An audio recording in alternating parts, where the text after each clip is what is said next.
রাসূলুল্লাহ সাল্লাল্লাহু আলাইহি ওয়াসাল্লাম যেভাবে তাহাজ্জুদ নামাজ পড়তেন, কখনো মধ্যরাতে, কখনো তার কিছু আগে অথবা পরে ঘুম থেকে উঠতেন এবং আসমানের দিকে তাকিয়ে সূরা আলে ইমরানের শেষ রুকুর কয়েক আয়াত পড়তেন। তারপর মিসওয়াক ও উজু করে নামাজ পড়তেন। অর্ধরাতের পরে রাতের শেষ তৃতীয়াংশে পড়া উত্তম। তাহাজ্জুদ শব্দটি আরবি, এর ব্যবহার পবিত্র কোরআনে আছে। তাহাজ্জুদ শব্দটি নিদ্রা যাওয়া ও জাগ্রত হওয়া এই পরস্পর বিরোধী দুই অর্থে ব্যবহৃত হয়। পবিত্র কোরআনের সূরা বনী ইসরাইলে ৭৯ নং আয়াতের অর্থ এই যে, রাতের কিছু অংশ কোরআন পাঠ সহ জাগ্রত থাকুন।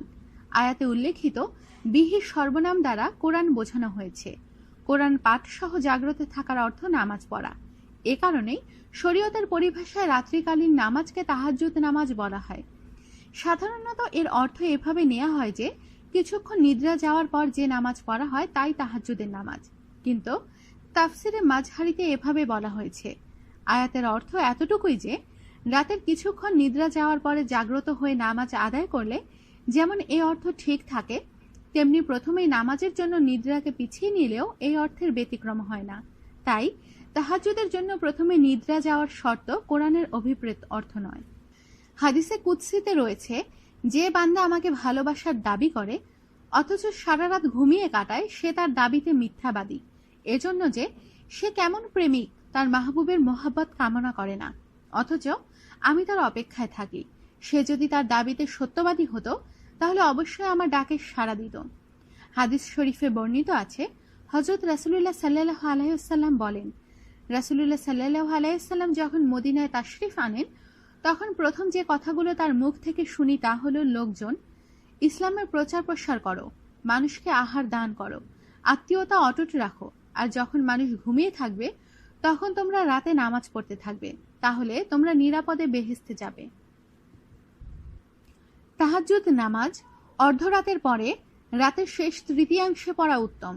ফজরের নামাজের ওয়াক্ত হওয়ার আগ পর্যন্ত পড়া যায়, তবে ঘুম থেকে না জাগার সম্ভাবনা থাকলে এশা নামাজের পর পড়লে তাহাজ্জুদের সুন্নত আদায় হবে।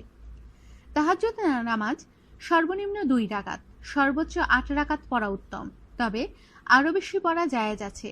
২ রাকাত করে যথাসম্ভব রুকু, সেজদা, কেরাত লম্বা করে একাগ্র চিত্তে পড়া ভালো। তাহাজ্জুদের নামাজ ঘরে পড়া উত্তম, তবে মসজিদে পড়লেও ক্ষতি নেই। রমজান ছাড়া মাঝে মাঝে জামাতে পড়া জায়েজ আছে, তবে নিয়মিত নয়। কেরাত আস্তে অথবা জোরে পড়া জায়েজ আছে, তবে কারো কষ্ট হলে আস্তে পড়া ভালো। তাহাজ্জুদের নামাজ হলো আল্লাহর দিদার লাভের সর্বোত্তম উপায়। যুগে যুগে যত মানুষ আল্লাহর প্রিয় বান্দা হিসেবে পরিগণিত হয়েছে, তাদের প্রত্যেকের প্রধান আমল ছিল রাতে তাহাজ্জুদ নামাজ পড়া। অতএব আমাদের সবার উচিত তাহাজ্জুদ নামাজের গুরুত্ব দেয়া।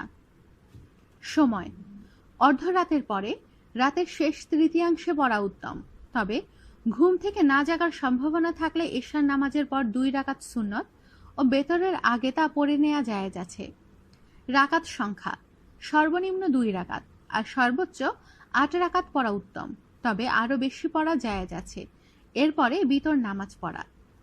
পড়ার নিয়ম: ২ রাকাত করে যথাসম্ভব লম্বা কেরাত, লম্বা রুকু, সেজদা সহকারে একান্ত নিবিষ্ট মনে পড়া। পড়ার স্থান: ঘরে পড়া উত্তম, তবে মসজিদে পড়াও জায়েজ আছে।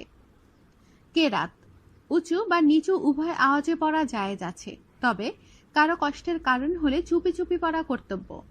জামাতে পড়া: রমজান ছাড়া অন্য সময় মাঝে মধ্যে জামাতে পড়া জায়েজ আছে, তবে নিয়মিত নয়। আমাদের সাথেই থাকুন আর সাবস্ক্রাইব করুন।